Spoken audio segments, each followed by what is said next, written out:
నుంచి ఇస్తాను ఇస్తాను ఇస్తాను అని చెప్పి ఇప్పుడే 6 నెలల నుంచి నాకొక్కరికే కాదు ప్రతి ఒక్కరికి ఇస్తాను అంటాడు. ఎవరికి ఇచ్చిందిలే, అమ్మేదే మొత్తము ట్రాక్టర్తో అమ్మేసినాడు, మొత్తం ఏమైనా చేసినాడు. ఇప్పుడు 10 దినాల నుంచి ఎస్కో పెట్టినాడు, మా పేర్లంతా వేసినాడు. అంతా 700 మంది 800 మంది ఉన్నారు బాధితులు, సీట్లు మంచి చంద 71 మందికి వేసినాడు.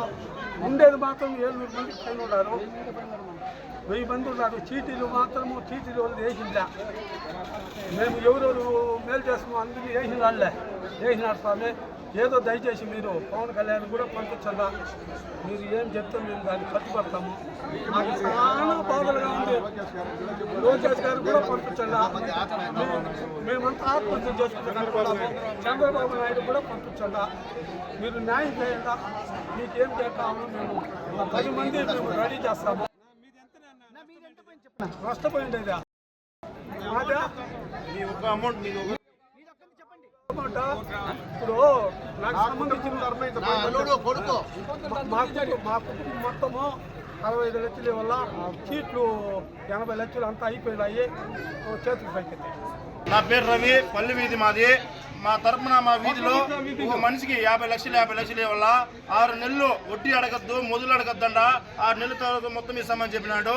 నా ఊరు వెంకటరావు రావన్న, ఇదే వాళ్ళ ఇల్లు. ఇంటికాడ మేమంతా ధర్నా కూర్చున్నాము. ఐపీకి పెట్టేదని ప్లాన్ చేసినాడు, నెంబర్ వచ్చింది. ఆ నెంబరు రానియకుండా మేము గవర్నమెంట్ని కోరుకుంటున్నాము. ఎందుకంటే ఊటీకి జరిగిన వాళ్ళు 1.40 వడ్డీకి ఇచ్చినారు. ఆ కాలం నుంచి నమ్మినారు, వడ్డీ ఇస్తాడు తీసుకుంటున్నాడు. ఏకదమ్ములో 6 నెలల తర్వాత ఇస్తామని ఇప్పుడు ఇల్లు బీగాలేనాడు, అంగిడి బీగాలేనాడు, మనిషి అడ్రస్ లేడు. దయచేసి గవర్నమెంట్ని కోరుకుంటున్నాము, మాకి మంచి జరగాలని. మాకంటే జనాలు నష్టపోతారు అంటే నా ఒక్కందవుతుంది, నేను ఏమన్నా చెప్పగలుగుతాను. మా వీధి మొత్తము ఇచ్చినారు డబ్బులు, దాన్ని అమరన్నని చంద్రబాబు నాయుడిని అందరినీ దయచేసి కోరుకుంటున్నాము. మాకు న్యాయం జరగాల, మాకు న్యాయం చేయాల. ఎందువల్ల అంటే మేము దాంతోనే బతికేది. హైవే భూములు వదిలేసినాము. ఆ డబ్బు మాత్రం డబ్బు ఇచ్చినాం, నమ్మి ఇస్తామని మోసం చేయనాడు. ఇస్తాం, ఈ పొద్దు ఇస్తాం, రేపు ఇస్తాం, మన్నాడు ఇస్తాం, ఇట్లే చెప్తున్నాడు. లాస్ట్కి ఇంటికి బీగాలేసినాడు. మాకు ఎట్లా తిరిగి న్యాయం జరగాల. ఐపీ అనేది నెంబర్ రాకుండా చేయాల. మేము ఆడికైనా సరే, అమరావతికి సరే, విజయవాడకి సరే మేము వచ్చేదానికి సిద్ధం. నేను పలంనేరులో కంసల్ వీధిలో ఉంటాను. మా పక్క వీధిలోనే పి వెంకట్రావు అనే ఆయన 30 సంవత్సరాలుగా ఇక్కడే ఉన్నారు. మా దాయాదులదే ఈ జాగా, మా తాత కొనిచ్చింది. దాంట్లోనే వాళ్ళు మా వాళ్ళే డబ్బులు ఆయన చుట్టూ రన్ చేస్తూ ఉంటే మా వాళ్ళే డబ్బులు ఇచ్చి ఆయన ఇంతగా పెద్దగా చేసినారు. మా డబ్బులే ఇప్పుడు అదే నమ్మకంతో 30 సంవత్సరాలుగా చుట్లు నడుపుతూ ఉన్నారు. ఈ చిట్లు నడిపే క్రమంలోనే డబ్బులు వాళ్ళు కూలీ నాలి చేసుకొని కష్టపడే వాళ్ళందరూ రూపాయి 1 రూపాయి చేర్చి పెట్టి 1 రూపాయి వస్తుంది, 1 రూపాయి వస్తుంది. దాంట్లో మనకు చిట్టుతో మనకు వచ్చి పెరగచ్చును. పెండ్లిండ్లకి, ఇండ్లకి, ఇల్లు కట్టుకునేదానికి, పెళ్లి చేసుకునేదానికి వాళ్ళ తదితర అవసరాల కోసము బాగా ఒక నమ్మిన వ్యక్తిలాగా ఈ 30 సంవత్సరాలుగా ఇక్కడే ఉండి మా అందరినీ నమ్మబలికి అందరూ డబ్బులు ఏమిరా ఒక డబ్బుతో 1 రూపాయి 1 రూపాయి మనకు మిగులుతుంది అనే ఆశతోనే ఎప్పుడు కావాలంటే అప్పుడు వెళ్ళి డబ్బులు తీసుకోవచ్చు. బ్యాంకులు కానీ అక్కడ ఇక్కడ వెళ్తే అంత చదువుకునే జ్ఞానం లేక అక్కడే బ్యాంకు చుట్టూ తిరుక్కునేది అంత అవసరం ఉండదు. ఎప్పుడు పోయినా మనకి అవసరానికి నగ పెట్టుకొని డబ్బులు ఇస్తాడు. లేదు మన డబ్బులే అడిగినా 3 రోజుల్లో లేదా వారం రోజుల్లో చల్లగడతాను అని చెప్పి తీసుకున్నారు.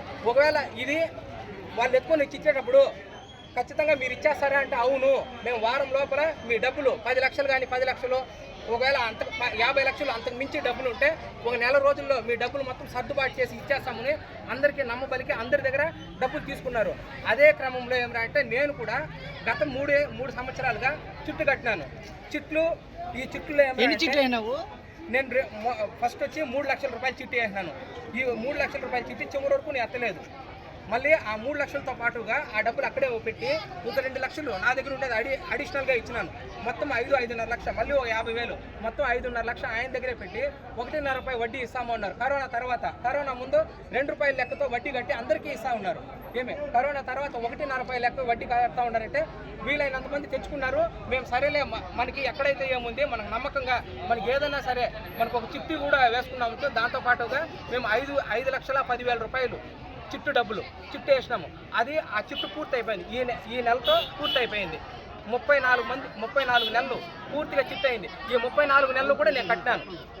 ఈ 34 నెలలు ఈ ఫిబ్రవరి ఇంత దురాగతాలు 6 నెలలు 10 నెలలుగా జరుగుతూ ఉంటే కూడా వాళ్ళని మేము నమ్మి మేమేమరా అంటే 4 రోజుల ముందు కూడా నేను చుట్టూ డబ్బులు వేసినాను.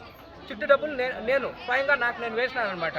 వాళ్ళు మాకు పూర్తిగా భార్యాభర్తలు వాళ్ళిద్దరు మా చేతులు పట్టుకొని మేము మీకు మోసం చేయము, ఏమి ఇది పర్టికులర్ గా మమ్మల్ని నమ్మండి. మళ్ళీ వాళ్ళు మేము ఆ టైంకి ఒకటే చెప్పింది, మా నుంచి మానవత్వం చాటుకుందామనే ఒక్క దృక్పథంతోనే మేము మాకు వడ్డీ డబ్బులు వద్దు, ఏమీ వద్దు. ఇప్పుడు ఎంత దురాగతంలో కూడా ఏమి అందరూ అలర్ట్ అయ్యి మాకు డబ్బులు కావండి అని, వాళ్ళ అవసరాలు ఉన్నాయా లేకపోయా అదంతా అనవసరం, వెళ్ళి డబ్బులు అడుగుతా ఉన్నారు. కానీ ఇప్పుడు మాకు డబ్బులు అవసరం లేదు, డబ్బులు అవసరం లేదు కాబట్టి మేము మిమ్మల్ని ఇబ్బంది పెట్టము, ఏ రకంగా కూడా కానీలే, మా వైపు నుంచి ఎలాంటి ఒక ఒత్తిడి మీకు కలిగించము. కాబట్టి మాకు ఎప్పుడైతే డబ్బులు అవసరం ఉంటుందో అది నిజమైన అవసరమో దానికి మాత్రమే మేము మిమ్మల్ని అడుగుతామంటే వాళ్ళు భార్యాభర్తలు ఇద్దరు ఏమన్నా కళ్ళల్లో నీళ్లు పెట్టుకొని ఓకే మీకు మేము పి వెంకట్రావు చంద్రకళ వాళ్ళిద్దరు నేను మా అమ్మ వెళ్ళినప్పుడు మా చేతుల్లో పట్టుకొని మీకు కళ్ళల్లో నీళ్లు పెట్టుకొని ఎప్పటికీ మీకు నోటీస్ వచ్చిందా నీకు? మీ డబ్బులు మీ నోటీసులు ఎవ్వరికి రాలేదు.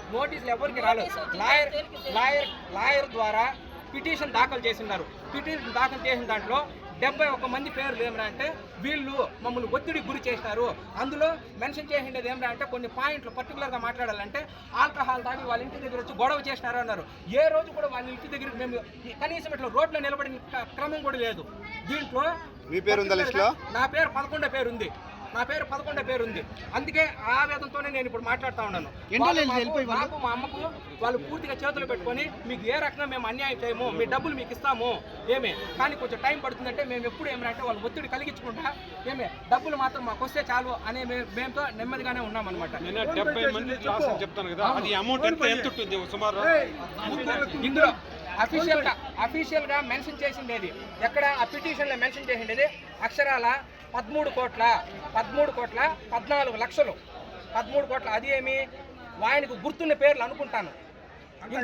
ఇందులో నా పేరు మాత్రం మెన్షన్ చేస్తున్నారు. నా పేరు ఏమంటే క్లియర్గా 11 నెంబరు వి రమేష్ లేట్ ఎం వెంకటేశ్వర నా పేరు పెట్టినారు. ఇక్కడ మా అమ్మ ఏమరా అంటే 1,50,000 ఇచ్చింది. అది 70,000 ఇచ్చింది. అది మా అమ్మ కనీసం రూపాయి కూడబెట్టి మా అమ్మ ఎక్కువ వెళ్ళి ఇచ్చింది అనమాట. మా అమ్మ పేరు రాలేదు. ఇలాంటి మా అమ్మ లాంటి వాళ్ళు ఎంతో మంది పేర్లు ఇంకా రాలేదు.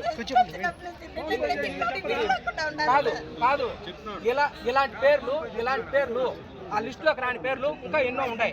అంటే కోర్టుకు పొందుపరిచిండేది కేవలం 13 కోట్ల 14 లక్షలు. కానీ పొందుపరిచిన పేర్లు ఇంకా దీనికి రెట్టింపు ఉండొచ్చు, 3 కూడా ఉండొచ్చు.